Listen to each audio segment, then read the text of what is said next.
तो किस्तों में खरीदे जाने वाले सामान का शरई हुक्म क्या है और इसकी जो है जायज़ शक्लें क्या हैं और कौन सी नाजायज़ शक्लें? एजुकेशन लोन है, स्टूडेंट लोन, बहरहाल जो भी है, क्या उसमें भी सूद लागू होता है? इंश्योरेंस के बारे में शरई हुक्म क्या बताया गया है? ईएमआई तो आप देख रहे हैं, मैं भी देख रहा हूँ कि आजकल आम हो चुका है, घर घर ये चीज नजर आती है। तो शरीयत में इसका मुतबादिल क्या होता है और जो लोग इसमें मुलविस हैं वो किस तरह निकल सकते हैं? माली लेन देन में हराम के आम होने की वजह क्या है? जी, ये आपने एहसान करना है एक आदमी पे कर्जा दे करके, उसके बदले में आपको दुनिया में उससे कुछ नहीं चाहिए। और 20,000 रुपया मैंने उसका इंश्योरेंस, हेल्थ इंश्योरेंस का लिया, अब मैंने 20,000 रुपया उसका प्रीमियम भरा है। अगर इस 1 साल में मुझे कोई बीमारी हो गई तो मुझे फायदा हो जाएगा।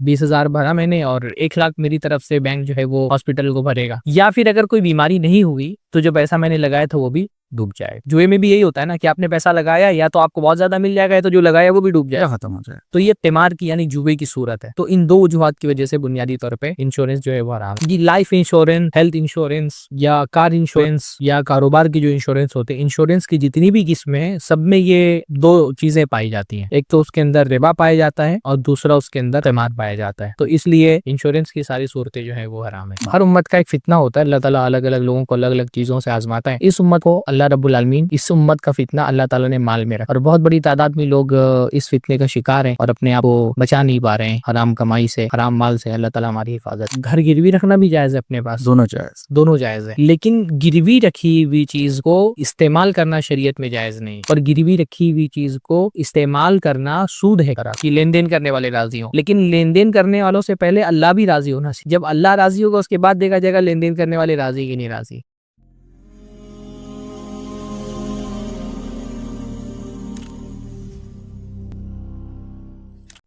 बिस्मिल्लाहिर्रहमानिर्रहीम। अस्सलामु अलैकुम व रहमतुल्लाहि व बरकातुहू। मोहतरम नाजरीन, मैं आपका मेज़बान मोहम्मद अज़मत अली फ़ारूक़ी उमरी नज़ीरी हमारे इस यूट्यूब चैनल जमीयत अहले हदीस HK रीजन में आप सभी नाजरीन का इस्तक़बाल करता हूँ। मोहतरम नाजरीन, शरीयत इस्लामिया में हलाल कमाई, हलाल रोज़गारी, हलाल खाना, हलाल पहनना, इस सिलसिले में बड़ी अहमियत दिलाई गई है और इस पर बार बार तवज्जो दिलाई गई। जैसा कि हदीस में आता है, उम्मुल मोमिनीन आयशा रज़ियल्लाहु ताला अन्हा कहती हैं कि नबी करीम सल्लल्लाहु अलैहि वसल्लम ने फरमाया कि सबसे बेहतरीन कमाई इंसान की वो है कि वो खुद अपने हाथ से कमाए। और अल्लाह रब्बुल आलमीन ने कहा, या अय्युहल्लज़ीना आमनू कुलू मिम्मा फिल अर्दि हलालन तय्यबा, ए ईमान वालो, तुम लोग जो ज़मीन में हलाल और पाकीज़ा चीज़ें हैं उन चीज़ों का इस्तेमाल करो। तो मोहतरम नाज़रीन, इसी को बुनियाद बनाते हुए आज का जो हमारा मौजू है वो है सूद की मुख्तलिफ शक्लें।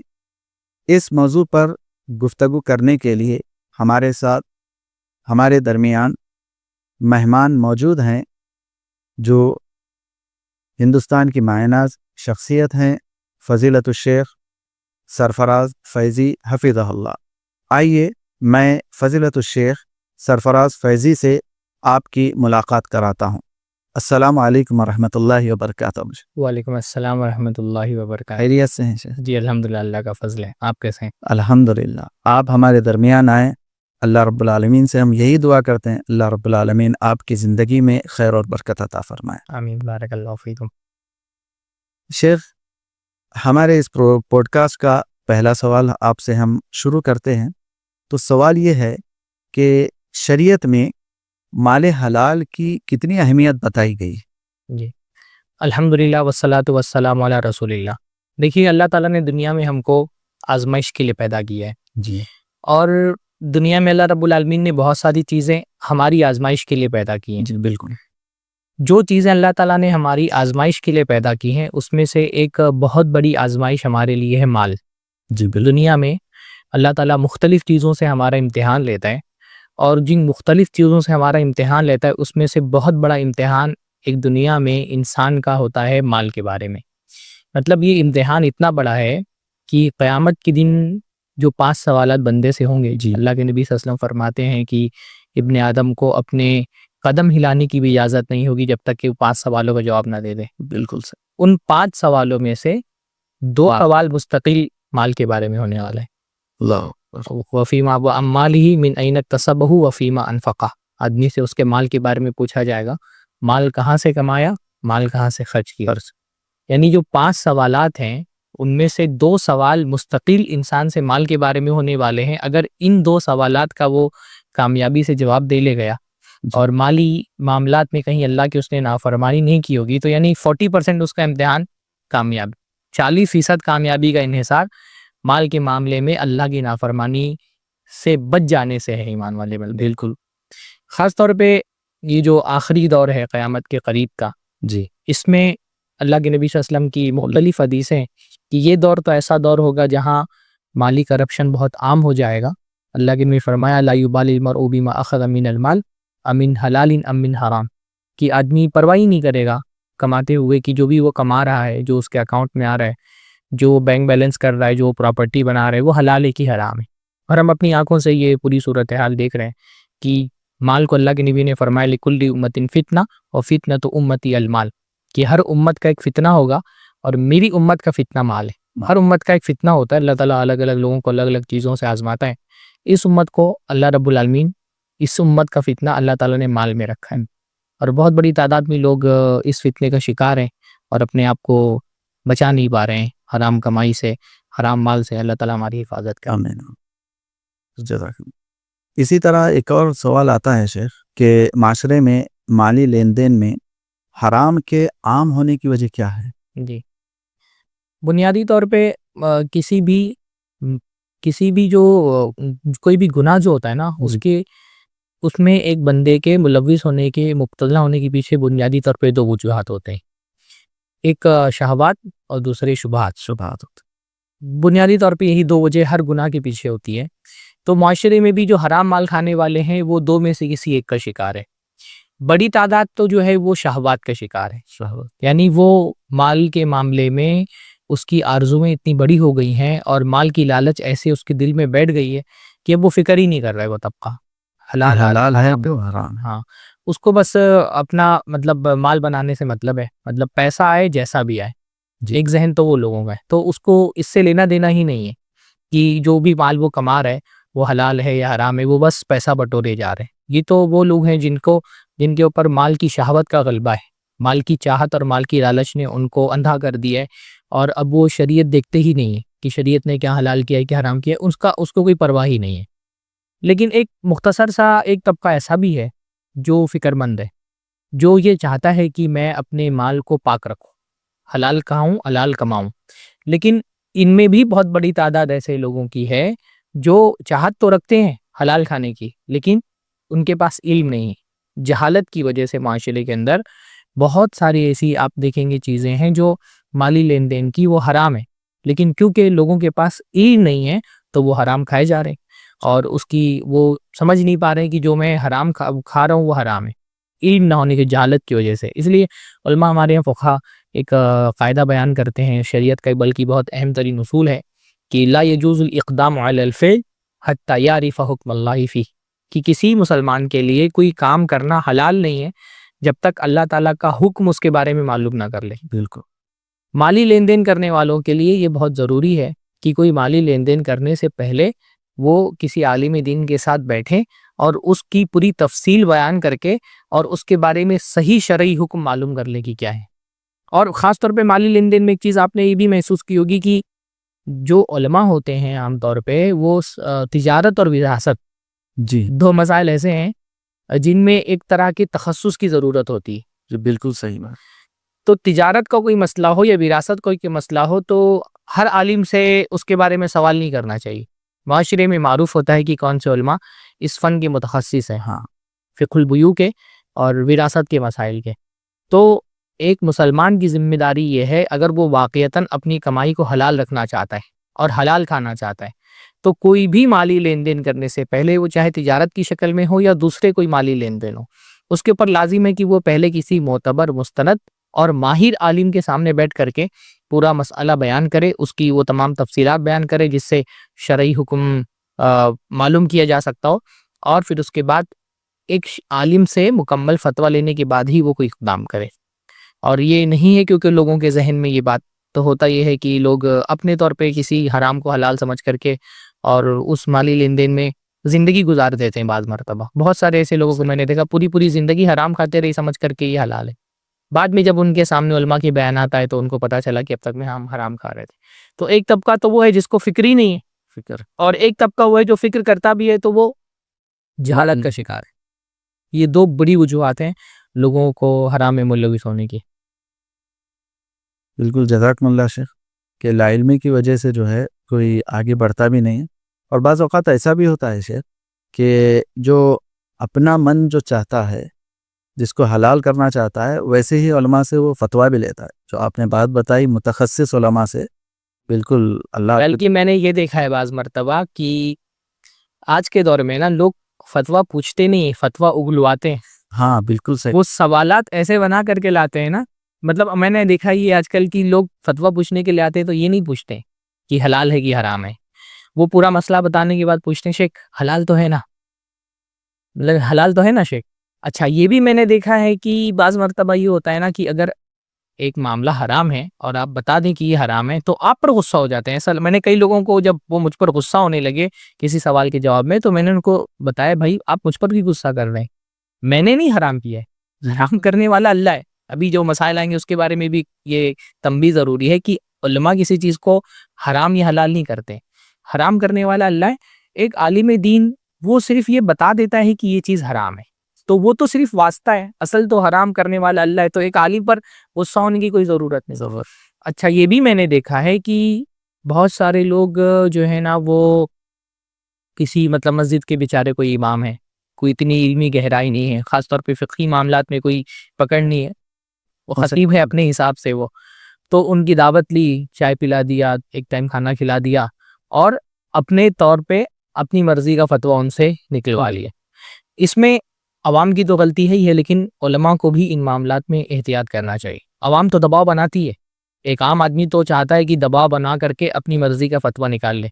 लेकिन एक आलिम को ये सोचना चाहिए, गालिबन इब्न अब्बास वग़ैरह कहा करते थे ना कि मैं अपनी पीठ को जहन्नम का पुल नहीं बनने दूँगा किसी चीज़ के लिए कि आप मुझको जहन्नम में डाल करके खुद जन्नत में चले जाएँ। एक हराम चीज़ मुझसे हलाल करवा लें और आपके बदले में मैं जहन्नम में जाऊँ और आप जन्नत में चले जाएँ। सो एक आलिम को भी बहुत एहतियात करना चाहिए किसी मामले में।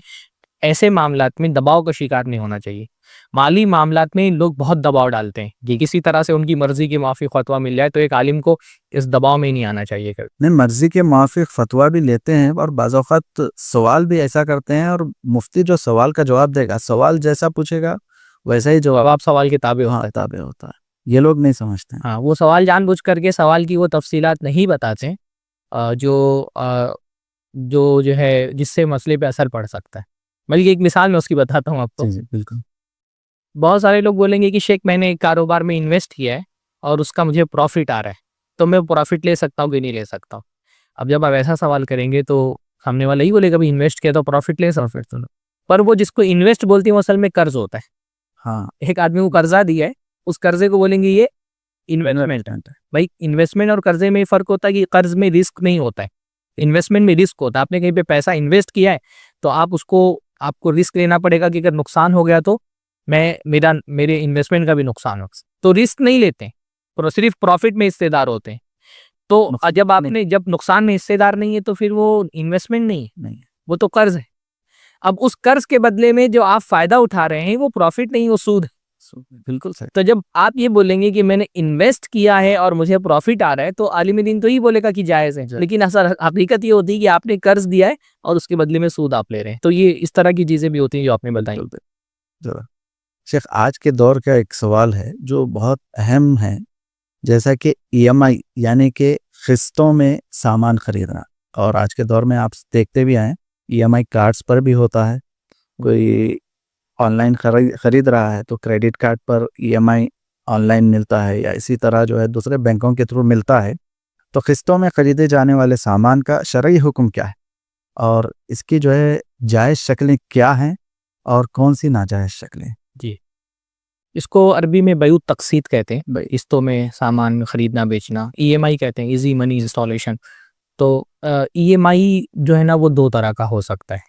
किस्तों में जो सामान खरीदने और बेचा जाता है वो 2 तरह का है। और दोनों तरह की सूरतें जायज़ हैं कुछ शर्तों के साथ में। शर्तों का जानना बहुत अहम है। जी बिल्कुल। एक तो किस्तों में खरीदो फरोख्त की सूरत ये होती है कि मैं कोई सामान बेच रहा हूँ और उसकी नकद की कीमत और उधार की कीमत में कोई फ़र्क नहीं है। पहली सूरत ये होती है। मान लीजिए कि मेरा मोबाइल है, अब मैं मोबाइल आपको बेच रहा हूँ और आपसे कह रहा हूँ कि मेरा मोबाइल ये आप ले लें।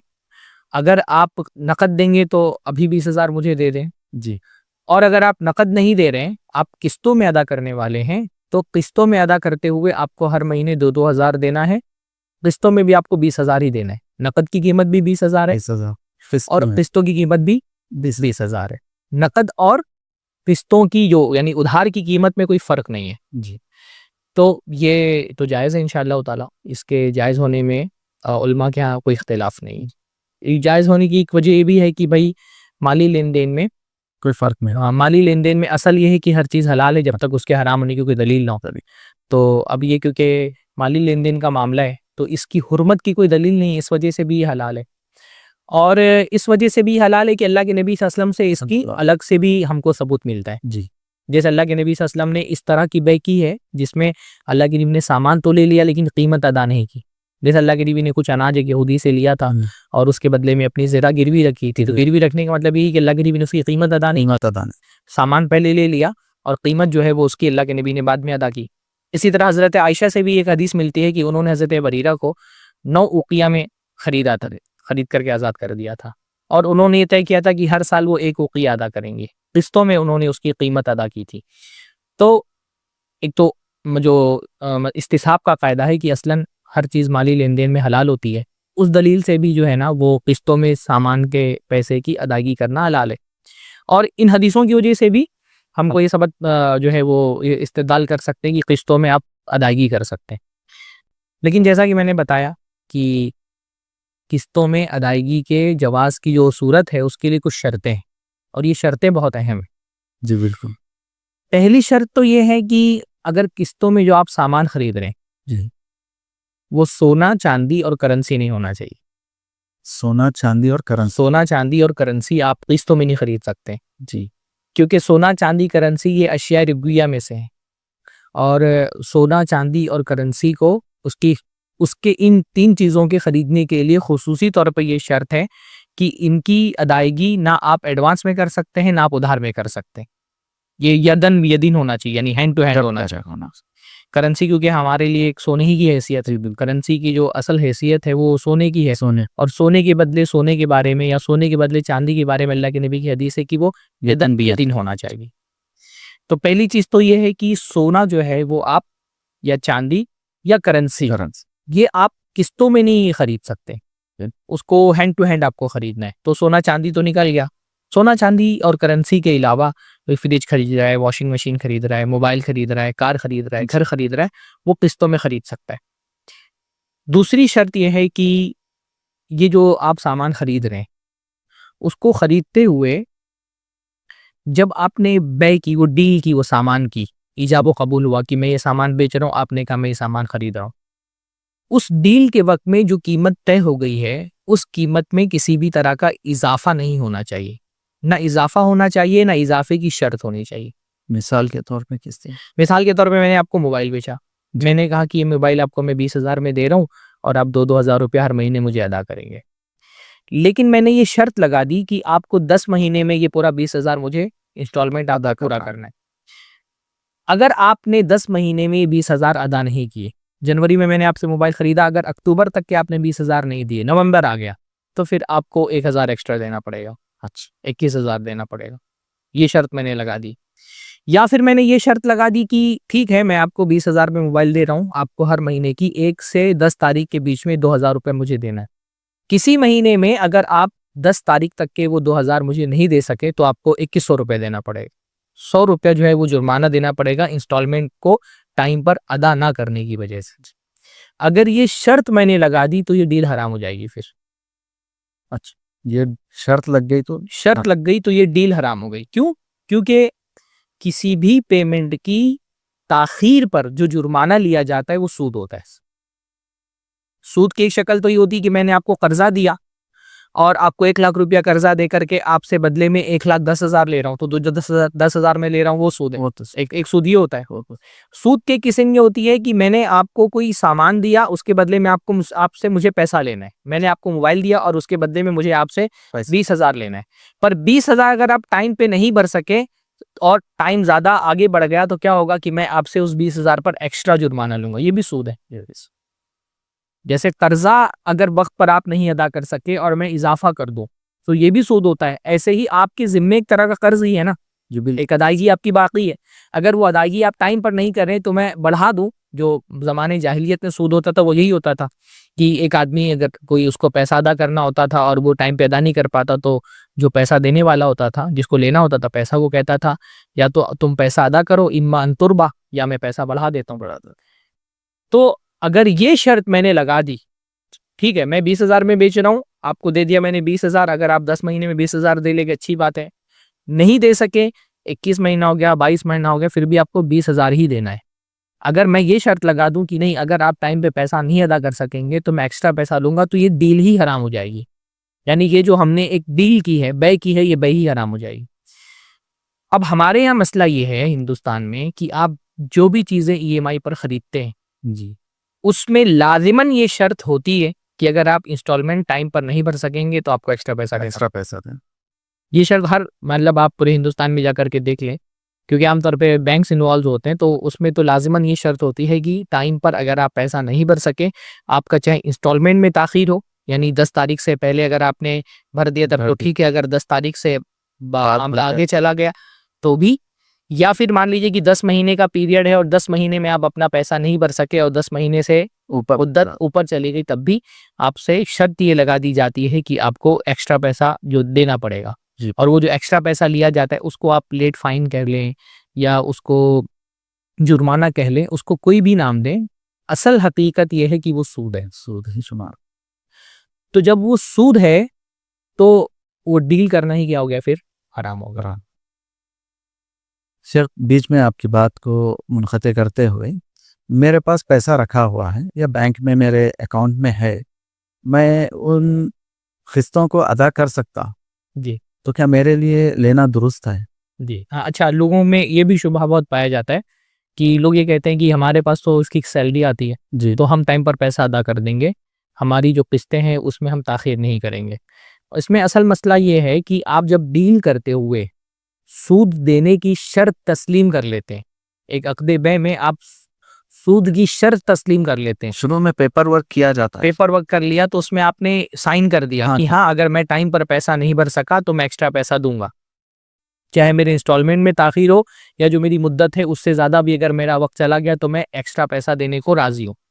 जब सूद की शर्त आ जाती है बै में तो वो बै अपने आप में हराम हो जाती है। एक डील करते हुए, अक़्द करते हुए, लेन देन करते हुए अगर आप एक हराम शर्त की को तस्लीम कर लेते हैं, सूद देने की शर्त को, तो वो डील करना ही हराम हो जाता है निवेश। एक और तो ये अगर ये बोलता है कि मेरे पास बैंक में पैसा है या मेरी फिक्स सैलरी आ रही है, गर्चे आपके बैंक में पैसा है, गर्चे आपकी फिक्स सैलरी आ रही, गर्चे आपको इस बात पर एतमाद है कि मैं टाइम पर पैसा भर दूंगा, फिर भी आपके लिए वो डील करना हलाल नहीं, वो हराम है। इसलिए हिंदुस्तान में जितनी भी ईएमआई पर सामान खरीदे जा रहे हैं वो सब के सब में ये शर्त लाजिमन होती है, इसलिए हिंदुस्तान में ईएमआई पर सामान खरीदना हराम है। जी शेख।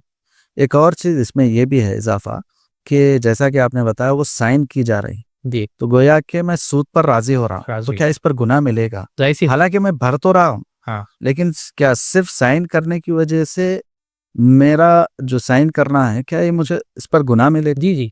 देखिए कैसा होता है ना, वो अक़्द फासिद है जिसके अंदर हराम शर्त लगा दी गई ना, सूद की शर्त लगा दी गई, वो अक़्द फासिद हो गया। और फासिद अक़्द हराम भी होता है, यानी आप जानबूझ करके एक फासिद अक़्द में, एक हराम अक़्द में दाखिल हो रहे हैं, आप सूद को देने की शर्त कबूल कर रहे हैं, तो एक फासिद शर्त को कबूल करना, एक हराम शर्त को कबूल करना हराम है, तो बंदे को उस अक़्द के वक्त ही गुनाहगार हो जाएगा वो, गर्चे की वो टाइम पर पैसा भर दिया उसने, लेकिन जो उसने डील की ना वो डील ही क्योंकि हराम पर थी तो उसको गुनाह मिलेगा उस वो डील करने का। बड़ा नाजुक मसला है जी। बहुत देखकर। अच्छा, ये तो 2 शर्तें हो गई जी। पहली शर्त तो ये हुई कि सोना चांदी और करेंसी का उसको आप किस्तों में नहीं खरीद सकते हैं। दूसरी शर्त ये हुई कि आपके जो आपने डील की है उससे इजाफी रकम देने की शर्त नहीं होनी चाहिए अगर वक्त में ताखीर हो गई तो। तीसरी शर्त भी उसके अंदर, तीसरी शर्त ये है किस्तों में सामान खरीदने की, कि जो आप किस्तों में सामान खरीद रहे हैं, एक तरफ आप खरीदने वाले हैं, दूसरी तरफ बेचने वाला है, बायर और सेलर, बाय और मुश्तरी। ये बायर और सेलर के बीच में बैंक नहीं होना चाहिए। अच्छा, तीसरी पार्टी नहीं, हाँ, बैंक। बैंक नहीं होना चाहिए। एज अ फैसिलिटेटर और फाइनेंसर के तौर पे आमतौर पे क्या होता है, जब आप कोई सामान खरीदने के लिए जाते हैं, यानी आप कार खरीदने के लिए जा रहे हैं या मोबाइल खरीदने जा रहे हैं या घर खरीदने जा रहे हैं, तो ये जो किस्तों में सामान आपको देने की सहूलत दे रहा है, ये आपको सेलर नहीं दे रहा है, जो प्रोडक्ट बनाने वाला है हाँ, वो नहीं दे रहा। वो नहीं दे रहा है। होता ये है कि बीच में बैंक मौजूद है, वो फाइनेंस कर रहा है। तो वो क्या करता है, बैंक आपकी तरफ से जो सेलर है उसको यथमुश्त रकम की अदायगी कर देता है, फिर आपसे वो किस्तों में पैसा ले रहा है। तो जब बैंक ऐसा करे तो बैंक का क्या फायदा है? बैंक असल में क्या करता है, आपकी तरफ से वो कम कीमत अदा कर रहे हैं और आपसे किस्तों में वो ज्यादा कीमत ले रहा है। मान लीजिए जैसे मैं मोबाइल खरीदने के लिए गया, 40,000 उसकी कीमत है, तो अब मैंने डायरेक्ट वो जो, जैसे सैमसंग का मोबाइल है, तो सैमसंग का जो डीलर है जी, वो मुझे किस्तों में पैसे की अदायगी की सहूलत नहीं दे रहा है, नहीं दे। वो सहूलत दे रहा है मुझे बैंक। बैंक वो सहूलत क्यों दे रहा है कि बैंक मेरी तरफ से अदा कर रहा है डीलर को 35,000 और बैंक मुझसे किस्तों में ले रहा है 40,000, 4-4 हजार रुपया हर महीने का पेमेंट लेकर के। बैंक का फायदा यह है कि वो 35 दे रहा है, उसको 40 मिल रहा है, 5,000 का उसका फायदा हो रहा है।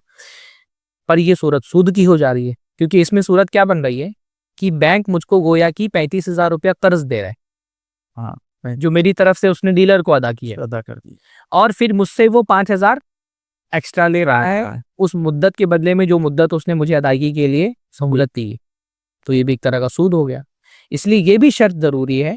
और ये भी मसला है कि हिंदुस्तान में आप जब कोई सामान खरीदे जाते हैं ईएमआई पर, तो जो आपको किस्तों की सहूलत मिलती है वो डीलर नहीं दे रहा होता है, वो सेलर नहीं दे रहा होता है, वो सहूलत आपको बैंक दे रहा है, बीच में बैंक मौजूद है। इस वजह से भी हिंदुस्तान में जितनी भी चीज़ें ईएमआई पे खरीदी जा रही हैं वो हलाल नहीं है, लोगों के लिए उसमें डील करना हलाल नहीं है। तो ये 3 शर्तें हैं। अब इन 3 शर्तों के साथ अगर कोई किस्तों में सामान बेच रहा है तो उसके लिए बेचना खरीदना हलाल है। लेकिन हिंदुस्तान में आमतौर पे मार्केट में जो सूरत हाल है इस वक्त, क्योंकि इन तीनों शर्तों में से दोनों 2 शर्तें जो हैं उनकी तो लाजिमन जो है ना वो मुखालफत की जा रही है, इसलिए हिंदुस्तान में इस पर ईएमआई पर सामान खरीदना, अच्छा इसको ज़ीरो कॉस्ट ईएमआई बोलते हैं या ज़ीरो ईएमआई बोलते हैं। तो ये zero EMI, zero cost EMI का लफ्ज़ सुन करके बाज़ लोगों को ये शुबा हो जाता है, ये तो ज़ीरो कॉस्ट ईएमआई है तो इसमें तो इंटरेस्ट नहीं है। तो ऐसी बात नहीं है, ये इंटरेस्ट इसके अंदर होता है, इंटरेस्ट की शर्त भी होती है, बल्कि बाकायदा इंटरेस्ट भी होता है। यानी आपने जो ये बात आई ना कि मैं तो टाइम पर पैसा अदा कर दूंगा, तो अगर आपने टाइम पर पैसा अदा भी कर दिया तो क्योंकि बीच में बैंक है, तो बैंक ने आपकी तरफ से 35,000 दिया था, आपसे 40,000 वसूल किया, तो 5,000 जो आपने एक्स्ट्रा अदा किया है वो गर्चे पैसा आपके हाथ में नहीं आया था पर आपकी तरफ से अदा कर दिया गया था। तो इसमें सूद होता भी है, अगर आप टाइम पर भी अदा कर देंगे तो भी आप सूद दे रहे हैं, यानी 35,000 का आप 40,000 दे रहे हैं, तो 5,000 जो एक्स्ट्रा दे रहे हैं वो सूद ही है, क्योंकि ये पैसा जो आप अदा कर रहे हैं ये बैंक को अदा कर रहे हैं, ये उस सेलर को नहीं अदा कर रहे हैं या उस डीलर को नहीं अदा कर रहे हैं जिससे आपने सामान खरीदा है। तो इसमें सूद की शर्त होती है, ज़ीरो ईएमआई या ज़ीरो कॉस्ट ईएमआई जिसको कहते हैं, नो कॉस्ट ईएमआई जिसको कहते हैं, तो इसमें सूद की शर्त होती है, इस वजह से भी ये डील हराम है। और इसमें क्योंकि सूद खुद होता भी है, यानी बैंक को जो आप पैसा देते हो उसमें सूद भी होता है, तो इन 2 वजूहात की वजह से ये वाली डील जो है वो हराम है। इसी तरह अगर ज़मीन की अगर बै की जाए तो उसमें भी इस तरह की बै तक़सीद जो बताए आप, तो वो भी होता है कि मसलन मैं ज़मीन बेच रहा हूँ, प्लॉट है, एक ख़रीदेंगे तो आप 2 लाख रुपए में है, या किश्तवार ख़रीदेंगे तो वो 2,25,000, लेकिन कोई बीच में नहीं रहता है, तो 2 शर्तें लगाते हैं, 2 कीमतें बताते हैं। जी, तो क्या ऐसी बै दुरुस्त था? ये असल में दूसरी सूरत थी। मैंने कहा था ना कि जो किस्तों में सामान खरीदा बेचा जाता है उसकी 2 सूरतें होती हैं। तो पहली सूरत तो ये थी जिसमें नकद और उधार में कोई फ़र्क नहीं। हाँ। दूसरी सूरत ये थी जिसमें नकद और उधार में फ़र्क है। जैसे मान लीजिए कि घर की मिसाल ले लेते हैं, जैसा आपने बताया कि मेरा एक फ्लैट है या कोई ज़मीन है और मैं कह रहा हूँ कि ये ज़मीन मैं आपको 20 लाख रुपए में बेचूंगा अगर आप फौरन इसका कैश पैसा दे देते हैं, नकद पैसा दे देते हैं। लेकिन अगर आप नकद पैसा नहीं दे रहे हैं तो फिर मैं इसको 24 लाख में बेचूंगा, हर महीने आपको 12 महीने तक के 2-2 लाख रुपया मुझे अदा इंस्टॉलमेंट पे अदा करना है। तो ये जो सूरत है ये सूरत भी इंशाअल्लाह ताला जायज़ है चंद शर्तों के साथ। जी। बाज़ उलमा ने इससे मुखालफत की है। शेख अलबानी जो है ना वो कहते हैं कि वो ये जायज़ नहीं है सूरत हाल। लेकिन सही बात ये है कि यानी शेख अलबानी कहते हैं नकद और उधार की कीमत में फ़र्क हो तो सामान को बेचना जायज़ नहीं।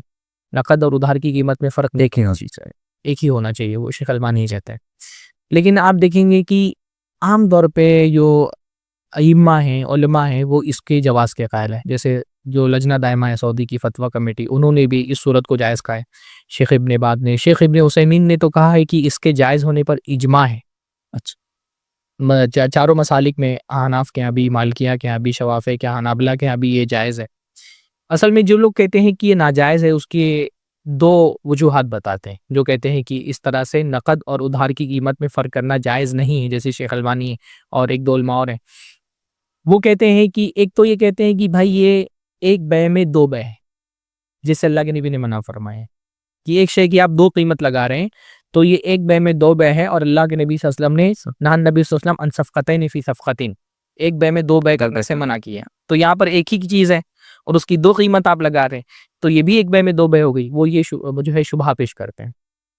इस एतराज़ का जवाब ये है कि ये एक बै में 2 बै नहीं है। ये एक बै में 2 बै कब होगी? जैसे मैंने आपसे कहा कि मैं अपनी कार आपको बेच रहा हूँ। जी। अगर आप नकद रकम देंगे तो 20 लाख की, और अगर आप उसको किस्तों में अदा करेंगे तो 25 लाख की। मैंने आपको ऑफर किया, जी। जिसको ईजाब कहते हैं अरबी में। आपने कहा ठीक है, मुझे कबूल है। आपने एक्सेप्ट कर लिया। पर ईजाब कबूल करते हुए डील जब हमारी हो रही है, आपने ये बताया नहीं कि आप इसकी नकद कीमत देने वाले हैं या इसको आप किस्तों में अदा करेंगे। बै तो हो गई, लेकिन कीमत आपने वाज़ेह नहीं की, वक़्त आपने वाज़ेह नहीं किया। आपने ना ये वाज़ेह किया कि आप नकद दे रहे हैं या किस्तों में अदा करेंगे, ना आपने ये वाज़ेह किया कि आप कीमत कौन-सी दे रहे हैं, 20 लाख या 25 लाख। तो ये डील तो हराम है, क्योंकि इसमें आपने तय नहीं किया कि आप कीमत कितनी देने वाले हैं। इसमें जो है ना वक़्त भी मजहूल है, अनसर्टेन है, और कीमत भी मजहूल है। और वाक़ियतन ये एक बै में 2 बै हो गई। डील एक ही हुई है और इसमें किस्त की भी शर्त है और नकद की भी शर्त। तो इस तरह से डील करना तो हलाल नहीं है।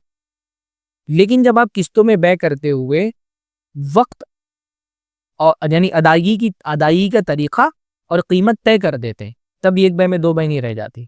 जैसे मैंने आपसे कहा कि भाई मेरी कार है, अगर आप नकद दोगे तो 20 लाख की है, और अगर आप इसकी किस्तों में कीमत अदा करेंगे तो 25 लाख की। आपने कहा ठीक है, मैं नकद दूंगा और 20 लाख रुपए दूंगा। अब आपने अदायगी का तरीका भी तय कर दिया और वाज़ेह कर दिया। ये भी वाज़ेह कर दिया कि आप कितना रकम अदा करने वाले हैं। तो जब ये आपने तय कर दिया तो ये भी बै फिर जो है ना वो हलाल हो गई। या आपने कह दिया कि मैं किस्तों में दूंगा और 25 लाख दूंगा, तो भी आपने अदायगी का तरीका भी तय कर दिया और कीमत भी तय कर दी। यहाँ पे 2 डील नहीं हुई, डील एक ही हुई है ना, एक ही रकम पर डील हुई है, 2 रकम पे डील नहीं हुई। जब आपने कबूल किया तो आपने एक रकम पर डील की है। इससे पहले जो मैंने ऑफर किया था वो मुसावमा था। जैसे हम कोई सामान खरीदने जाते हैं, भाई मैं सेब खरीदने गया, उसने कहा कि मैं 1 किलो 120 रुपए का दे रहा हूँ। मैंने कहा नहीं, मैं 2 किलो लूंगा और 200 रुपए का दो। उसने कहा ठीक है।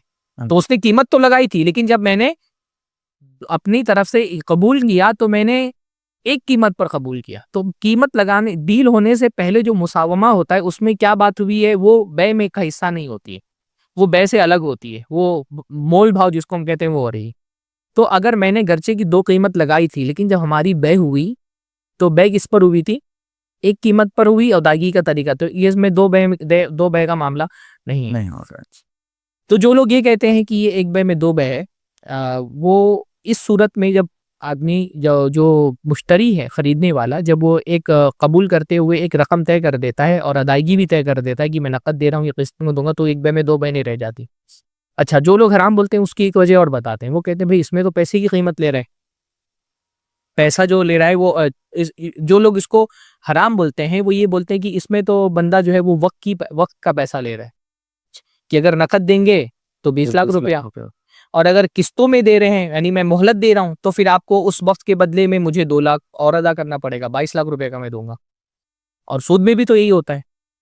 सूद में भी ये होता है कि मैं आपको 20 लाख रुपया दे रहा हूं और मोहलत दे रहा हूं अदायगी को वापस करने की, इसलिए मैं आपसे 22 लाख ले रहा हूं।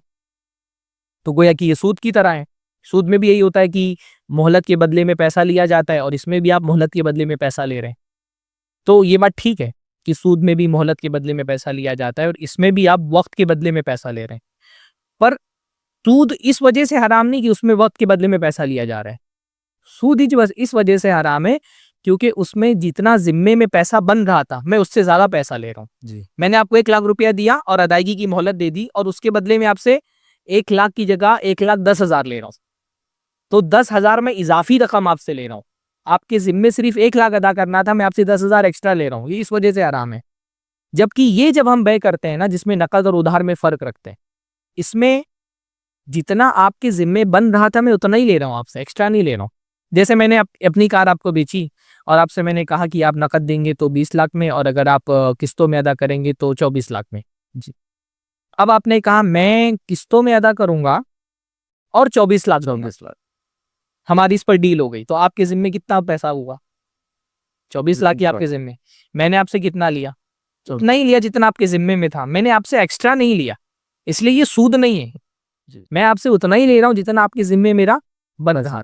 तो इसको सूद नहीं कहा जा सकता। ठीक है, इसमें और सूद में एक मुशाबहत है एक मामले में, पर वो मामला यानी वो वस्फ मुनासिब नहीं है। फिक़ही एतबार से कहते हैं ना कि जिस वस्फ की वजह से सूद हराम है, ये वो वस्फ नहीं है। असल में सूद इस वजह से हराम है क्योंकि उसमें जुल्म है, उसमें आप एक्स्ट्रा पैसा ले रहे हैं। तो यहाँ पर कोई जुल्म नहीं है। यहाँ पर जो आपने तय किया था रकम, मैं उतनी ही रकम आपसे ले रहा हूँ। हाँ, अगर मैं इसमें आपसे ज्यादा रकम ले लूँ, मैंने तय किया था 24 लाख और मैं 25 ले लूँ क्योंकि आप 10 महीने में नहीं अदा कर सके, तब ये सूद हो जाएगा। तो इसमें भी वो 3 वजूहात शर्तें तो रहेंगी जो मैंने बताया था कि इसमें सोना चांदी और करेंसी आप नहीं खरीद सकते। और दूसरा ये कि वही कि जो रकम तय हो गई हमारी डील के वक्त, उतनी ही रकम आपको लेनी है, उससे ज़्यादा नहीं ले सकता मैं कि 24 हमारी तय हुई थी लेकिन आप क्योंकि 10 महीने में नहीं अदा कर सके तो अब मैं कहूँगा नहीं, अब मुझे आपको 25 लाख देना पड़ेगा। या आपका इंस्टॉलमेंट में ताखिर हो गई तो मैं जुर्माना लगा दूँ कि नहीं, अब मुझे 100 रुपये एक्स्ट्रा दें आप। तो ये दूसरी शर्त। और तीसरी शर्त ये कि बैंक बीच में नहीं, फाइनेंसर के तौर पे नहीं होना चाहिए। अलबत्ता इसमें चौथी शर्त वो भी है कि डील करते वक्त तय कर लेना चाहिए कि आप नकद में पैसा देंगे या किस्तों में पैसा। जज़ाकमुल्लाह शेख, इसी में एक सवाल ये है कि EMI तो आप देख रहे हैं, मैं भी देख रहा हूँ कि आजकल आम हो चुका है, ये घर घर ये चीज़ नज़र आती है। तो शरीयत में इसका मुतबादिल क्या होता है और जो लोग इसमें मुलविस हैं वो किस तरह निकल सकते हैं? जी। अब पहली बात तो ये कि भाई जिन लोगों ने EMI पे कोई सामान खरीद लिया है अभी और उनको किस्तें अदा करना है, तो उनके पास इसके अलावा तो कोई चारा नहीं है कि वो जल्द अज जल्द पहली बात तो वो तौबा करें। अगर उनको पता नहीं भी था तो ये उनकी गलती कि उन्होंने बगैर किसी आलिम से मशवरा किए हुए कोई सामान किस्तों में खरीद लिया है, तो उनको तौबा करनी चाहिए क्योंकि जो डील उन्होंने की वो हराम है। और उनको फिर ये पूरी कोशिश करनी है कि जो इंस्टॉलमेंट उनका बाकी है वो टाइम पर अदा करे, क्योंकि डील अदा करने का तो उनको गुनाह मिला है, अब सूद अदा करने का गुनाह उनको ना मिले। तो जल्द अज जल्द वो कोई इंस्टॉलमेंट को लेट ना करें, फौरन अदा करके और अपना जो है ना फौरन इस सूदी मामले से बाहर आ जाएं फौरी तौर पे। बाकी रहा जायज़ मुतबादिल का मामला, तो उसमें देखिए हमारे माशरे में एक चीज़ जो है ना मैं देखता हूँ कि बहुत अच्छी है। EMI जो चलती है उसका एक बहुत बेहतरीन मुतबादिल और अल्टरनेटिव जो है ना वो है कमेटी डालना। कमेटी हमारे मुंबई में उसको बिस्सी कहा जाता है, आप लोगों में यहाँ पर भी BC कहा जाता है ना। का बिस्सी डालने में क्या होता है ना कि असल में इंसान EMI पर सामान क्यों खरीदता है कि उसको एक वक्त में ज़्यादा पैसा चाहिए और उतना पैसा उसके पास है नहीं होता और उसको एक सामान खरीदना है, तो वो जाकर के बैंक से लोन लेता है। बिस्सी डालने में क्या होता है, अच्छा अब हमारे माशरे में ये थोड़ा सा कमी है हमारे माशरे की कि अब बगैर सूद का किसी से कर्जा मांगे तो लोग कर्जा जल्दी देते नहीं देते हैं। जिसके पास 10 करोड़ क्या रखा हुआ है उससे आप अगर 10,000 भी मांग ले तो 10 बहाने आपको बनाता है। बिल्कुल। तो जायज़ कर्ज लेने का एक आसान तरीका माशरे के अंदर है बिस्सी डालना, कमेटी डालना। उसमें क्या होता है कि भाई 10 लोग जमा हुए और 10-10 हज़ार रुपया सबने जमा किया और एक आदमी का नाम आया चिट्ठी में और 1 लाख रुपया जो जमा हुआ था वो उसको दे दिया गया। ये जो बिस्सी डालने का तरीका है ये बुनियादी तौर पे कर्जा देने का ही तरीका है। इस बंदे को जो 1 लाख रुपया मिला इसमें से 10,000 रुपया इसका अपना है, बाकी 9 लोगों ने उसको मिल करके 10-10 हज़ार रुपया कर्जा दिया हुआ है। अब उसको कोई 1 लाख का सामान लेना तो उसके पास आ गया 1 लाख, जाकर के अपना सामान ले ले। अब अगले महीने फिर 10 लोग मिले और 10 लोगों ने बिस्सी डाली। अब दूसरे आदमी का नाम आया, उसको भी 1 लाख मिल गया। अब उसको जो 1 लाख मिला है उसमें से 10,000 उसका खुद का है, 10,000 उसने जो पहले बंदे को कर्जा दिया था वो कर्जा उसको वापस मिला है। बाकी 8 लोगों ने उसको कर्ज दिया, 10-10 हज़ार रुपया कर्जा दिया है। तो ये कर्जा हासिल करने का एक आसान तरीका है, बिस्सी डालना, कमेटी डालना। इसलिए अगर कहीं पर मजबूत लोग मौजूद होना तो इसको रिवाज देना चाहिए, लेकिन इसमें भी कभी-कभी सूद आ जाता है। यानी अगर ये जो नॉर्मल तरीका मैंने बताया कि हर महीने जिसका नाम आ रहा है उसको 1 लाख रुपया दे दिया जाए, ऐसे 10 लोगों को हर महीने के 1 लाख रुपया मिल गया। ये तरीका तो सही है, लेकिन बाज़ जगहों पर क्या होता है, बिस्सी को खरीदा बेचा जाता है। जी। जैसे मेरा नाम बिस्सी में आ गया, मुझे 1 लाख रुपया मिल रहा है, मुझे उतनी शदीद ज़रूरत नहीं है, आपको ज़रूरत है, तो आपने कह दिया कि मैं आपकी बिस्सी में आपको खरीद लेता हूँ। आप मुझे अपनी बिस्सी का 95,000 दे दें और मेरा जब नाम आएगा तो आप मुझसे पूरा 1 लाख रुपया मेरी बिस्सी आप ले लीजिए। अब इसमें क्या हो रहा है, मैं आपको दे रहा हूँ 95,000 और आपसे ले रहा हूँ 1 लाख रुपया। तो 5,000 रुपया जो मैं आपसे एक्स्ट्रा ले रहा हूँ वो क्या है? वो सूद है एक तरह का। तो अगर ये बिस्सी बेचना खरीदना या बिस्सी की जो लोग नीलामी करते हैं, अगर ये सूरत हाल ना हो तो ये जो ईएमआई हमारे यहाँ मुआशरे में चलता है उसका बहुत बेहतरीन मुतबादिल है कमेटी डालना या बिस्सी डालना। इसी तरह इसी से एक जुड़ा हुआ है क्रेडिट कार्ड के सिलसिले में है। तो जी, इसका क्रेडिट शरही कार्ड का भी मामला वही है जो हमने अभी ईएमआई वाला मामला देखा कि क्रेडिट कार्ड लेते हुए भी आप जब एग्रीमेंट साइन करते हैं या क्रेडिट कार्ड आपसे उससे कोई सामान उधार में खरीदते हैं, तो आप ये तय कर लेते हैं कि अगर मुतय्यना मुद्दत में ये जो क्रेडिट यानी जो उधार मैंने बैंक से लिया है, एक सामान आप खरीद रहे हैं, पेमेंट आप क्रेडिट कार्ड से कर रहे हैं, तो गोया कि बैंक आपको आपकी तरफ से अदायगी कर रहा है। एक सामान आपने 40,000 रुपए में खरीदा है, बैंक ने वो आपकी तरफ से अदा कर दिया है और आपने गोया कि 40,000 बैंक से उधार लिए। अब उसमें भी शर्त ये होती है कि एक मुतय्यना मुद्दत में अगर आपने वो पैसा भर दिया, तब तो बैंक उस पर आपसे एक्स्ट्रा चार्ज नहीं लेगा। नहीं। लेकिन अगर मुतय्यना मुद्दत खत्म हो गई और आपने जो बैंक का कर्जा था वो नहीं लौटाया, तो बैंक ऊपर आपको उससे सूद लेगा, इंटरेस्ट लेगा। अब गर्चे आप ये समझते हैं कि मैं टाइम पर भर दूंगा, पहली बात तो अक्सर लोग टाइम पर भर नहीं पाते। बैंक कोई बेवकूफ नहीं है कि वो आपको क्रेडिट दे रहा है कि बेशतर लोग टाइम पर नहीं भर पाते। और अगर आपने टाइम पर भर भी दिया पैसा, तो आपने जब वो सामान खरीदा था तो सूद वाली शर्त तो आपने तस्लीम कर ली थी, बल्कि क्रेडिट कार्ड लेते हुए ही आपने जब साइन किया तो आपने ये तस्लीम कर लिया था कि मैं सूदी कर्जा दूंगा दूंगा। मैं सूदी कर्जा ले रहा हूँ और अगर टाइम पर नहीं भर सका तो मैं सूद भरूंगा। इसलिए वो डील ही हराम है, जो हमने किस्त वाली बै में देखा था कि आपने जब सामान खरीदा तो क्योंकि आपने सूद की शर्त मान ली तो वो डील हराम हो गई। तो यहाँ पर भी जब आप क्रेडिट कार्ड से सामान खरीदते हैं तो बैंक के साथ डील करते हैं कि मैं टाइम पे नहीं भर सका तो मैं सूद दूंगा आपको, इस वजह से वो डील ही हराम है। लिहाजा क्रेडिट कार्ड से आप कोई सामान नहीं खरीद सकते, डेबिट कार्ड से आप खरीद सकते हैं। डेबिट कार्ड में ये होता है कि जितना आपके अकाउंट में पैसा है आप उतना ही सामान खरीद सकते हैं, वरना नहीं खरीद सकते। डेबिट कार्ड से अलबत्ता ले सकते।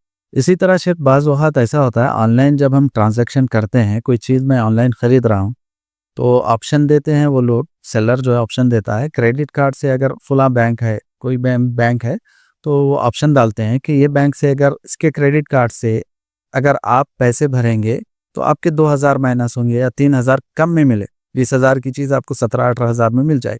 तो ऐसा खरीदना ये तो हमारा ही फ़ायदा होगा ना खरीद। असल में होता क्या है ना, बैंक वालों को ये बात पता है, उनके पास पूरा डाटा मौजूद होता है। उनको ये पता है कि बेशतर लोग जो क्रेडिट कार्ड से सामान खरीदते हैं वो टाइम पर पैसा नहीं भर पाते। उनको ये बात पता होती है जी। कि मान लीजिए एक सामान 20,000 का है, हाँ। आप क्रेडिट पर ले रहे हैं तो 18,000 में क्यों दे रहे हैं आपको? एक तो आपको क्रेडिट का फायदा भी दे रहा है, ऊपर से 2,000 कम भी करके दे रहा है, क्योंकि बैंक को पता है कि ये जो 18,000 में लेंगे इनमें से बेशतर लोग इसका 25,000 भरेंगे, वो टाइम पर 18,000 नहीं भर पाएंगे। बैंक के पास पूरा डाटा मौजूद है कि ये अक्सर लोग ऐसा ही करते हैं। तो बैंक असल में ये सहूलत नहीं दे रहा है, बैंक को इंसान की नफ्सियात पता है, इसी इंसान की नफ्सियाती कमजोरी का फायदा बैंक को फ़ायदा उठा रहा उठा। है कि बज़ाहिर तो आप ये सोच रहे हैं अरे 18,000 में मिल रहा है, 2,000 का फायदा है, चलो क्रेडिट कार्ड से ले रहे हो। लेकिन जब आप क्रेडिट कार्ड से सामान लेते हैं तो आप टाइम पे पैसा नहीं भर पाते हैं, तो जो 2,000 आपने बचाया उसके बदले में 25,000 आप अदा कर रहे हैं बैंक वालों को। तो बैंक वालों को क्योंकि नफ्सियात पता होती है इसलिए सहूलत देते हैं। तो गर्चे की ये सहूलत दे रही है, क्रेडिट कार्ड वाले सहूलत दे रहे हैं, लेकिन सहूलत हासिल करना मजबूरी नहीं है। सूद जैसी चीज किसी सहूलत को हासिल करने के लिए हलाल नहीं हो हलाल सकती। नहीं। तो 20-18 जो हजार क्रेडिट कार्ड से आपको एक सूदी लेन देन के जरिए से आप एक चीज 18,000 में भी खरीद सकते थे, आप उसका 20,000 दें, लेकिन सूदी लेन देन में आप मुलविस ना हो। जज़ाकमुल्लाह शेख। इसी तरह एक और चीज़ आती है कि इंश्योरेंस के बारे में शरई हुक्म क्या बताया गया है? इंश्योरेंस भी हमारे माशरे के अंदर बहुत आम है, तो इंश्योरेंस भी शरीयत में हलाल नहीं है। इंश्योरेंस के हराम होने की बहुत सारी वजूहात हैं। बुनियादी तौर पे 2 वजह मैं बताता हूँ। पहली वजह तो ये है कि इंश्योरेंस पे रिबा है, सूद है। कैसे रिबा है कि मान लीजिए कि मैं हेल्थ इंश्योरेंस लेता हूँ। अब हेल्थ इंश्योरेंस में मैं प्रीमियम भरता हूँ, कुछ पैसे मैं हर महीने में या एक साथ जो है वो भर देता हूँ बैंक की तरफ से, और बैंक मुझे 1 साल का या 2 साल का कवर देती है कि 1-2 साल में अगर फलां बीमारी आपको हो गई तो उस पे जो खर्च आएगा वो खर्च आपको बैंक आपकी तरफ से अदा करेगी। अब मान लीजिए कि मैंने प्रीमियम भरा है 20,000 का, और इस बीच में मुझे 1 साल के बीच में कोई बीमारी हो गई और उस बीमारी का इलाज कराते हुए खर्च आ गया मेरा 1 लाख का। जी। तो भरा मैंने 20,000 और बैंक मेरी तरफ से अदा कर रही है 1 लाख रुपया। 1 लाख। तो गोया कि मैंने बैंक को 20,000 दिया और उससे 1 लाख रुपया लिया। तो 20,000 के बदले 1 लाख रुपया मैंने जो लिया वो 80,000 क्या है? वो इंटरेस्ट है। वो सूद है जो मैंने बैंक से वसूल किया है। 20,000 दे करके 1 लाख लिया। तो एक तो उसके अंदर रिबा है, सूद है, इस वजह से ये हराम है। दूसरे इसके अंदर क़िमार है, जुआ है। जुआ। जुए में क्या होता है? जुए में ये होता है कि एक चीज़ पर आप पैसा लगाते हैं जो अनसर्टेन है, पता नहीं कि वो होगा कि नहीं होगा। अगर वो हो गया तो आपको बहुत ज़्यादा पैसा मिल जाएगा, और अगर नहीं हुआ तो जो पैसा आपने लगाया वो भी आपका रुक जाएगा। जिसको फ़ुक़हा कहते हैं इम्मा गानिम व इम्मा गारिम। या तो आपको बहुत फ़ायदा मिलेगा या तो जो लगाया है वो भी आपका ख़त्म चला जाएगा। अब इसमें क्या होता है, मान लीजिए मैंने हेल्थ कवर लिया है और 20,000 रुपये मैंने उसका इंश्योरेंस, हेल्थ इंश्योरेंस का लिया है। अब मैंने 20,000 रुपया उसका प्रीमियम भरा है। अगर इस 1 साल में मुझे कोई बीमारी हो गई तो मुझे फ़ायदा हो जाएगा। 20,000 भरा मैंने और 1 लाख मेरी तरफ से बैंक जो है वो हॉस्पिटल को भरेगा। या फिर अगर कोई बीमारी नहीं हुई तो जो पैसा मैंने लगाया था वो भी डूब जाएगा। जुए में भी यही होता है ना कि आपने पैसा लगाया या तो आपको बहुत ज़्यादा मिल जाएगा या तो जो लगाया वो भी डूब जाएगा, खत्म हो जाए। तो ये तिमार की यानी जुए की सूरत है। तो इन 2 वजूहात की वजह से बुनियादी तौर पे इंश्योरेंस जो है वो हराम है। शेख, ये तो रहा हेल्थ इंश्योरेंस। जी। लाइफ इंश्योरेंस के सिलसिले में आप? जी, लाइफ इंश्योरेंस, हेल्थ इंश्योरेंस या कार इंश्योरेंस या कारोबार की जो इंश्योरेंस होते हैं, इंश्योरेंस की जितनी भी किस्में हैं सब में ये 2 चीज़ें पाई जाती हैं। एक तो उसके अंदर रिबा पाया जाता है और दूसरा उसके अंदर क़िमार पाया जाता है। तो इसलिए इंश्योरेंस की सारी सूरतें जो हैं वो हराम है। और इसी तरह साथ में कार इंश्योरेंस है या बाइक इंश्योरेंस है, वो तो कराना ज़रूरी है। अगर नहीं कराएंगे तो हमको फ़ाइन पड़ेगा, तो उसके बारे में क्या हुक्म है? जहाँ हुकूमतों की तरफ से कार इंश्योरेंस या बाइक का इंश्योरेंस या गाड़ियों का इंश्योरेंस आप पर लाजिम कर दिया गया है, तो वहाँ उलमा ने इतनी इजाज़त दी है कि आप इंश्योरेंस करा लें। गाड़ी का इंश्योरेंस करा लें, कार का इंश्योरेंस करा लें। जहाँ पर वाजिब है वहाँ पे तो आप मजबूर हैं, गवर्नमेंट की तरफ से कंपल्सरी है। लेकिन आप इंश्योरेंस कराने के लिए मजबूर हैं, क्लेम लेने के लिए मजबूर नहीं है। हाँ, उसका क्लेम भी तो आता है। अगर आपने इंश्योरेंस करा लिया है मान लीजिए और आपकी गाड़ी का एक्सीडेंट हो गया, तो आप उतना ही क्लेम ले सकते हैं जितना आपने इंश्योरेंस में प्रीमियम अपना पैसा भरा है। क्योंकि गवर्नमेंट आपको इस पे मजबूर नहीं कर रही कि आप अपने भरे हुए पैसे से भी एक्स्ट्रा क्लेम लें। तो अगर कोई मान लीजिए गाड़ी का एक्सीडेंट हो जाता है, ये बहुत सारे लोगों को गलतफहमी है कि गवर्नमेंट जो है वो क्योंकि इंश्योरेंस के लिए मजबूर करती है तो क्लेम भी हम ले सकते हैं। इंश्योरेंस आप कराएं, वो मजबूरी की हालत में हलाल है, यानी वो असलन हलाल नहीं हराम था लेकिन रुख्सत दे दी गई क्योंकि मजबूरी है। तो वो रुख्सत तो दे दी गई है लेकिन क्लेम लेते हुए आपको इसका ख्याल रखना है कि जितना आपने पैसा भरा है इंश्योरेंस के नाम पर, कंपनी से उतना ही आप क्लेम ले सकते हैं। उससे ज़्यादा अगर आपने क्लेम ले लिया तो जो एक्स्ट्रा पैसा आप ले रहे हैं वो सूद है। शेख, जैसा कि सूद के बारे में बात हो रही है, तो क्या इसी तरह होम लोन है या एजुकेशन लोन है, स्टूडेंट लोन, बहरहाल जो भी है, क्या उसमें भी सूद लागू होता है? अब हिंदुस्तान में तो लोन की जितनी भी किस्में हैं जो आप बैंकों से लेते हैं वो सब के सब सूदी लोन ही होते हैं। मतलब उसमें तो मसला, उसमें तो वाज़ेह ये होता है कि आपको एक कीमत अदा करेगी बैंक। जैसे घर खरीदना है तो आपको जो है वो बैंक आपको कर्जा देगी और उस कर्जे के बदले में आपसे इंटरेस्ट पर आपसे इजाफी रकम लेकर के वो कर्जा वापस लेगी। तो ये लोन की जितनी भी किस्में हैं बैंकों में, ये तो वही वाला लोन है जो बदतरीन किस्म का सूद है, जिसके अंदर अज़ाफ़ मुज़ाफ़ा, जिसको कुरान मजीद में कहा गया है कि आपको बैंक ने कर्जा दिया है और मुसलसल जब तक कि आप उसका कर्जा नहीं लौटा देते हैं तब तक के उसके इंटरेस्ट में इजाफा होता रहेगा, सूद में उसके इजाफा होता रहेगा। तो ये तो जितने भी होम लोन चलते हैं या एजुकेशन लोन चलते हैं, ये सब के सब सूदी कर्जे हैं और सूदी इसमें सूद होता है, तो इसके हराम होने में तो कोई शक ही नहीं है, बल्कि ये बदतरीन किस्म का हराम है। ये वो चीज़ हराम है जिसको शरीयत में यानी कुरान मजीद में इसको हराम करार दिया गया है। अब एजुकेशन लोन है तालीम का, तो क्या इसका मुतबादिल शरीयत में कुछ बताया गया है? शरीयत में जो सूदी कर्जा है उसका मुतबादिल गैर सूदी कर्जा है। फिर कि शरीयत इसलिए सदक़े पर तो लोगों को भारती है, और सदका और ज़कात भी एक ऐसी चीज़ है कि बहुत मजबूर आदमी कोई है तो उसके लिए उसके उसके ऊपर खैरात करें, हम सदका करें। और सदक़े के अलावा एक मुतबादिल है कि आप ऐसा निज़ाम बनाएं पूरा, यानी इंडिविजुअल को तो उभारा ही गया है कि इनफरादी तौर पे लोग बगैर सूद के कर्जा दें, जी इसलिए हदीसों में कर्जा देने की बहुत फजीलत आई है। बाज़ हदीसों में आया है कि कर्जे का सवाब जो है ना आधे सदक़े के बराबर होता है, बाज़ रिवायतों में आता है कि सदक़े के बराबर होता है, बाज़ रिवायतों में होता है सदक़े से भी ज़्यादा सवाब होता है, यानी आपने 1 लाख रुपया कर्जा दिया तो 1 लाख रुपया सदका देने से भी ज़्यादा सवाब आपको मिलेगा। हालात के एतबार से सवाब जो है ना तब्दील होता रहता है। तो शरीयत ने इनफरादी तौर पे भी लोगों को उभारा है कि वो बगैर सूद के कर्जा दें। इस्लाम में कर्ज जो है वो एक अक़्द एहसान है कि आपने एहसान करना है एक आदमी पे कर्जा दे करके, उसके बदले में आपको दुनिया में उससे कुछ नहीं चाहिए। लेकिन अब होता ये है कि हमारे माशरे में कर्ज देने का मिजाज वैसा नहीं रह गया है, तो इज्तिमाई तौर पे हमको कोई निज़ाम ऐसा बनाना चाहिए इस तरह का कि जहाँ पे इस तरह की सहूलत हो कि लोग बगैर सूद के कर्जा हासिल कर सकें। मजालिस बिल्कुल, आप जो बता रहे हैं बात, हाँ, बैतुल माल गुलबर्गा जमियत बैतुल माल की तरफ से अल्हम्दुलिल्लाह अच्छा अच्छा, ये लोन दिया जाता है। एजुकेशन लोन जिस तरह आज राइज है, तो उसको ख़त्म करने के लिए एक अदना सी कोशिश की जा रही है, बहुत अच्छी जितनी वसात है तो की जा रही है। अल्लाह ताला की मदद ये की और बहुत उसके अच्छी फज़ल बात है, करम से। बल्कि मैं लोगों को बोलता हूँ कि कुछ पैसा आप सदका दें और कुछ पैसा इस तरह के निज़ाम में आप दे दें कर्जा देने के लिए। जी कर्ज सदक़े में तो ये होता है कि आपको वापस नहीं मिलेगा ना, कर्ज़े में वापस मिलता है। तो अगर थोड़ी बहुत रकम भी किसी जैसे शहर गुलबर्गा है, जी गुलबर्गा की सतह पर आप 2-5 करोड़ रुपया भी जमा कर ले गए, तो ये तो पैसा वो है जो वापस रिटर्न आता रह रहा है ना। तो वो इसमें फिर बहुत बड़ा बर्डन नहीं बनता है कि आपको कोई ज़्यादा पैसा जमा करना है। अगर 5 करोड़ का मान लीजिए एक हमारे पास एक जायज़ बैंकिंग का सिस्टम बन गया है कि 5 करोड़ का कर्ज़ा हम लोगों तक के 5 करोड़ तक के हमारे पास पैसा है। 1 लाख 2 लाख किसी को भी दे रहे हैं, वो वापस ला करके जमा कर दे रहा है अल्हम्दुलिल्लाह। आप उसके बदले में उससे कोई रहन में रख लें सामान, कोई सोना रख लें या दूसरी चीज़ उसके पास रहन में रख लें, क्योंकि ये होता है कि कर्ज़ा लेने वाला जब ले लेता है तो फिर भूल जाता है लौटाना। जी तो आप बदले में कोई जैसे गोल्ड लोन बहुत चलता है आजकल माशरे के अंदर कि सोना जमा करके लोग सूदी कर्ज़ा ले रहे हैं। जी बिल्कुल। तो सोना जमा करके गैर सूदी कर्ज़ा लेने का भी गुंजाइश पैदा करनी चाहिए माशरे के अंदर। सिर्फ़ तकरीरें करने से जो है ना वो सूद ख़त्म नहीं होना पता नहीं चाहिए। हो इसलिए शरीयत ने जो है ना वो मुतबादिल रखा है, और बहुत सारी जगहों पर इस तरह की कोशिशें की गई और बहुत कामयाब है ये कोशिशें कि बगैर सूदी कर्ज़ का एक निज़ाम पूरा बनाया जाए। इनफ़िरादी तौर पे तो लोग दें, लेकिन इनफ़िरादी तौर पे कर्ज़ा लोग इसलिए नहीं देते कि जल्दी मिलता नहीं है। अलबत्ता जब किसी निज़ाम से लोग कर्ज़ा लेते हैं ना, तो एक और दबाव रहता है और निज़ाम के पास अथॉरिटी भी रहती है, ताकत भी रहती है वापस लेने की। तो एक निज़ाम होना गैर सूदी कर्ज़े का बहुत ज़रूरी है माशरे के अंदर।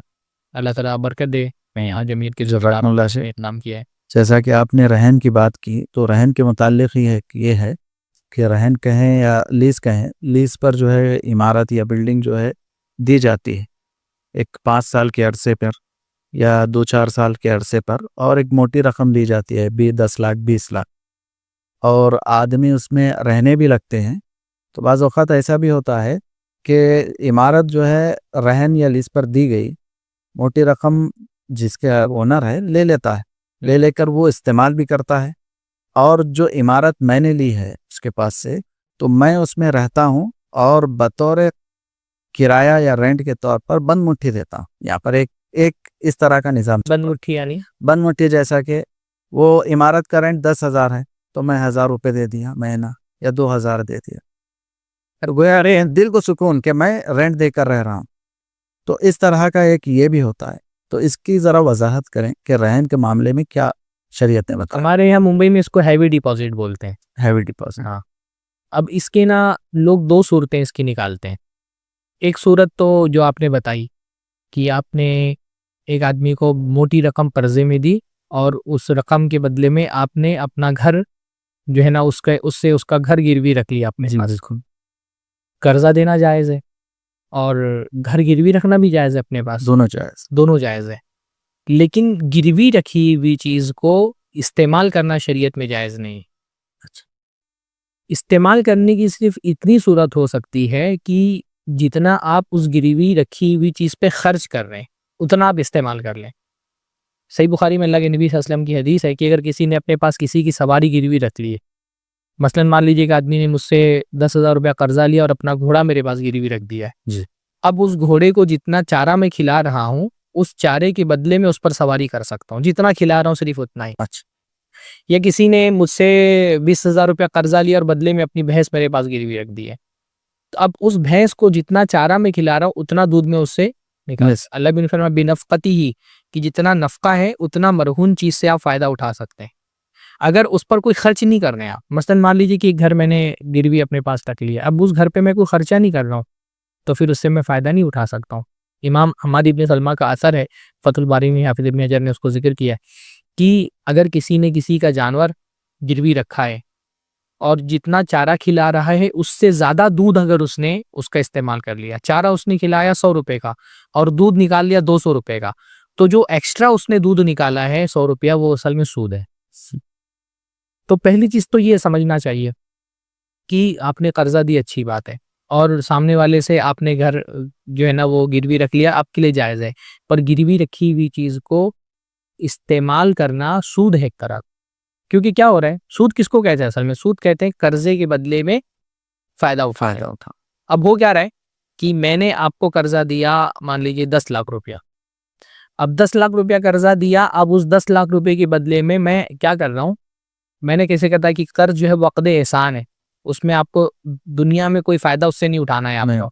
लेकिन यहाँ मैं क्या कर रहा हूँ, 10 लाख रुपए के बदले में आपके घर में मैं रह रहा हूँ। तो सूद जो है वो सिर्फ पैसे की शक्ल में नहीं होता है। सूद कोई भी नफ़ा हासिल करना, है ना? कुल्लु कर्ज़िन जर्रा मनफ़ातन फहुव रिबा। उसूल तो यही है, हदीस गर्चे ज़ईफ़ है, कि कर्ज़ के बदले में शर्तिया जो नफ़ा हासिल करते हैं आप, वो सूद होता है। तो अब ये क्या हो गया कि मैंने कर्जा दिया और ये शर्त लगा दी कि जब तक आप मेरा कर्जा नहीं लौटाएंगे मैं आपके घर में रहूंगा। तो ये जो मैं घर में रिहाइश है मेरी, ये सूद है ना। यानी एक घर है उसका मुझे 10,000 रुपया किराया भरना पड़ता, अब मैं 10,000 महीने का बचा रहा हूँ।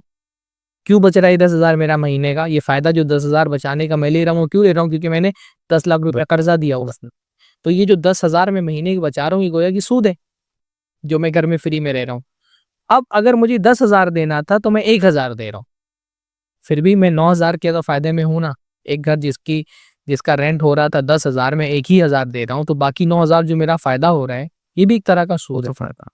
तो ये दोनों सूरतों में जो है ना, ये सूद ही सूद। अच्छा, हमारे यहाँ मुंबई में इसको रहन नहीं बोलते, हमारे यहाँ मुंबई में इसको हैवी डिपॉजिट कहते। जैसे कभी क्या होता है ना, आपको जब घर किराए पर लेने के लिए जाते हैं कहीं पर, तो आपको डिपॉजिट के नाम पे कुछ सिक्योरिटी के तौर पे पैसे देने पड़ते हैं। जैसे मैं एक घर लेने जा रहा हूँ जिसका किराया 10,000 रुपया है। अब 10,000 क्योंकि किराया है, जो मालिक मकान है उसको अंदेशा है कि मैं 3-4 महीने का शायद किराया दिए बगैर चले जाऊँ घर खाली करके, तो 20-30 हज़ार का वैसे उसका नुकसान हो जाएगा। या फिर ये कि मैं जो है वो लाइट बिल नहीं भरूँ, उसका फर्नीचर वगैरह ख़राब कर दूँ, पेंट वगैरह नहीं लगा करके जाऊँ, तो लमसम उसको अंदाज़ा है कि मैं 1 लाख तक उसका नुकसान कर सकता हूँ। तो वो मेरे पास से 1 लाख रुपया मुझको जब घर किराए पर देता है, तो 1 लाख एक सिक्योरिटी मनी के तौर पे, डिपॉजिट के तौर पे लेके अपने पास रख लेते हैं, जिसको हम एडवांस कहते हैं। हाँ, एडवांस भी कहते हैं उसको, डिपॉजिट भी कहते हैं। अब ये जो डिपॉजिट या एडवांस दिया जाता है, ये असलन डिपॉजिट होता है। तो ये जो डिपॉजिट दिया जाता है, ये इस्तेमाल करने के लिए नहीं दिया जाता है। ये उस खदशे के बदले में दिया जा रहा है जो मालिक मकान को मुझसे है, कि अगर आपने मेरा नुकसान किया तो मैं आपके पैसे में से ले लूँगा, वरना वो पैसा असलन इस्तेमाल करने के लिए नहीं दिया जा रहा। अब होता क्या है, मैं एक घर खरीदने के लिए गया, मालिक मकान मुझसे बोलता है आप डिपॉजिट मुझको 10 लाख रुपया दो। भाई, जिस घर में आपको 10 लाख का नुकसान का डर ही नहीं है, उसका 10 लाख डिपॉजिट आप क्यों मांग रहे हैं? नहीं बन सकता वो। नहीं मांग सकते हैं।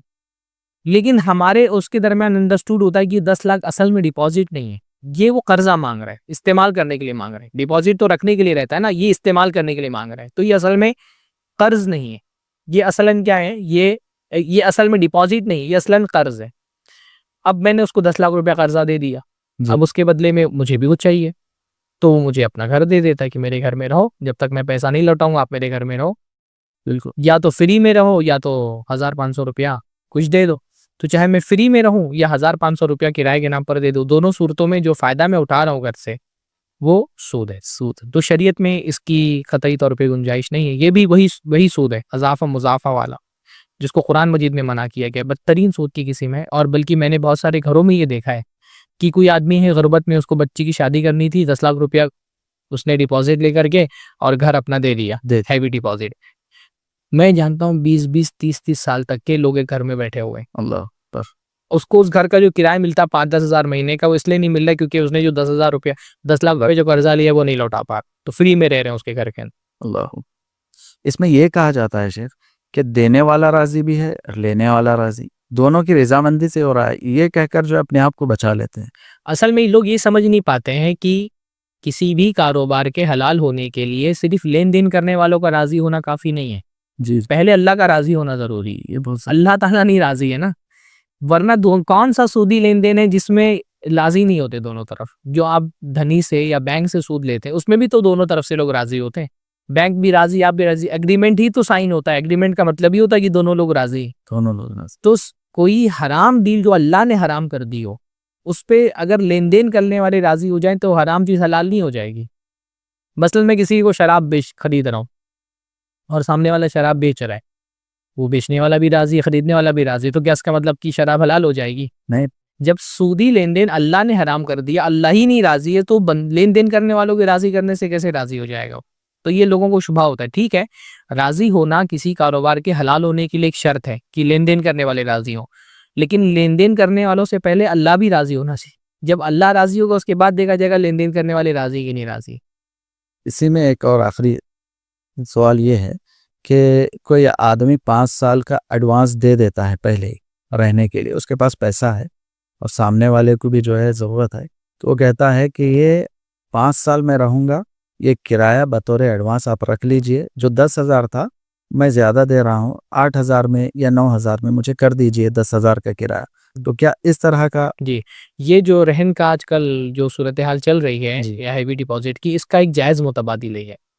असल में होता क्या है, हैवी डिपॉजिट पर या रहन पर लोग घर क्यों देते हैं? मेरा घर है और मुझको हर महीने उसका 10,000 किराया मिलने वाला है, फिर मैं 10 लाख रुपया लेकर के क्यों फ्री में रहने के लिए दे रहा हूँ? क्योंकि मुझे 10 लाख की अर्जेंट ज़रूरत है। तो एक जायज़ मुतबादिल ये हो सकता है कि भाई ठीक है, आपको मान लीजिए मेरे घर जो है ना उसकी 10,000 रुपया उसका महीने का किराया है और मुझे अर्जेंट में 10 लाख रुपया चाहिए, तो मैं ये आपको ये ऑफ़र कर सकता हूँ कि ये मेरा घर है, 10,000 रुपये इसका महीने का किराया है, तो अगर 1 साल तक आप रहेंगे तो आपको 1,20,000 भरना पड़ेगा, 1 साल का किराया। जी। आप ऐसा करें, आप मुझे 10 लाख दे दें और 10 साल के लिए मेरा घर किराए पर ले लें। ये जो 10 लाख मैं ले रहा हूँ ये डिपॉज़िट नहीं है, ना कर्ज़ा है, ये क्या है? ये एडवांस किराया है कि एडवांस में मैंने आपसे 10 लाख रुपए ले लिया और अपना घर आपको 10 साल के लिए किराए पर दे रहा है। तो मेरा ये फ़ायदा है कि मुझे एक मुश्त जो रकम की ज़रूरत थी वो मिल गई। आपका क्या फ़ायदा है कि हर साल आपको जो 1,20,000 भरना था तो आपका 20,000 आपका भी बच रहा है। तो आपको भी फ़ायदा हो रहा है, मुझे भी फ़ायदा हो रहा है।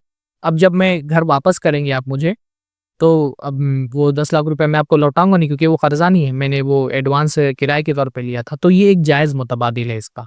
और अगर किसी को इस तरह की ज़रूरत हो या मुश्त ज़्यादा रकम की ज़रूरत हो तो वो मुख्तलिफ सालों के लिए अपना घर किराए पर दे करके एडवांस में किराया ले सकता है इंशाअल्लाह ताला। उसमें वो ये भी सहूलत दे सकता है कि किराया कम ले, जिस घर का किराया 10,000 था 8,000 ही ले, 5,000 ही ले, लेकिन एक साथ ले ले। एक साथ? ठीक है शेख, अल्लाह जज़ाए खैर दे, वालेकुम। आप आए हमारे दरमियान। अल्लाह रब्बुल आलमीन से दुआ करते हैं कि अल्लाह रब्बुल आलमीन जो है आपको सेहत व आफ़ियत अता फ़रमाए, अल्लाह आपके इल्म में बरकत अता फ़रमाए, आपके अहल व अयाल में, आपके माल में अल्लाह रब्बुल आलमीन खैर और बरकत अता फ़रमाए। आमीन। अस्सलामु अलैकुम व रहमतुल्लाहि व बरकातहू।